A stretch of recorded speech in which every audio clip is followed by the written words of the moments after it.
From the National Newsroom of the Canadian Press, I'm Rob Westgate. U.S. President-elect Donald Trump and his inner circle continue their smack talk about Canada. In a post on X, Eric Trump shared a doctored photo of his father buying Canada, Greenland, and the Panama Canal on Amazon. Since winning the presidential election in November, Donald Trump has repeatedly referred to Canada as the 51st state. On Trump's Truth Social platform, he's also repeatedly referred to Prime Minister Justin Trudeau as the Governor of Canada. Trump has also threatened 25% tariffs against Canada about what he states are issues over border security and illegal drugs flowing into the United States. David Bowles, The Canadian Press. Meantime, Canada appears to be barreling toward a spring election now that the NDP is vowing to vote down the Liberal government early next year. Prime Minister Justin Trudeau is reflecting on his own political future after the surprise resignation of his finance minister, Chrystia Freeland, upset wide swaths of the Liberal Party caucus. The best bet is for the government to fall around March. Then a general election day could fall around April or May instead of October as scheduled. Brace yourselves. Karl Shamada says it'll be a rough few months for the Canadian dollar as incoming U.S. President Donald Trump's tariff threats weigh on business investment and consumer confidence. The chief market strategist at Corpay also says other factors are threatening the loonie, including the oil industry. He says the traditional link between the two is not the same as it used to be. Fluctuations in the price of crude have less and less of an effect on the dollar. Manitoba's premier says he's working to control spending amid a growing deficit while also hiring more healthcare workers. A recent fiscal update showed the health department is running hundreds of millions of dollars over budget.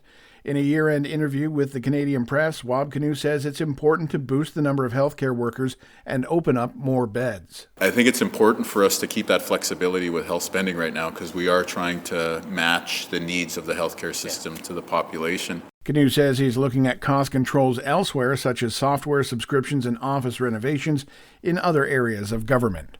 The crew of the International Space Station are sharing holiday wishes as they orbit the Earth. American Suni Williams is one of the astronauts who's been stuck up in orbit since June due to problems with Boeing's Starlink spacecraft. It's a great time of year up here. We get to spend it with all of our family up on the International Space Station. There's 7 of us up here, and so we're going to get to enjoy company together. Williams, along with Butch Wilmore, should be able to return home from their extended stay aboard the ISS sometime this spring. And finally, Bethlehem is preparing for another somber Christmas under the shadow of war in Gaza. Manger Square lacking its usual festive lights and crowds of tourists. Instead, the area outside the Nativity Church is quiet. This is the Canadian Press. In sports, it was a busy night in the NHL with 4 Canadian teams seeing action. Winnipeg beat Toronto 5-2, Vancouver beat San Jose 4-3, and Columbus edged Montreal 5-4. More woes for the Toronto Raptors. The New York Knicks had 7 players reach double digits on the scoreboard as they squashed the Raps 139-125.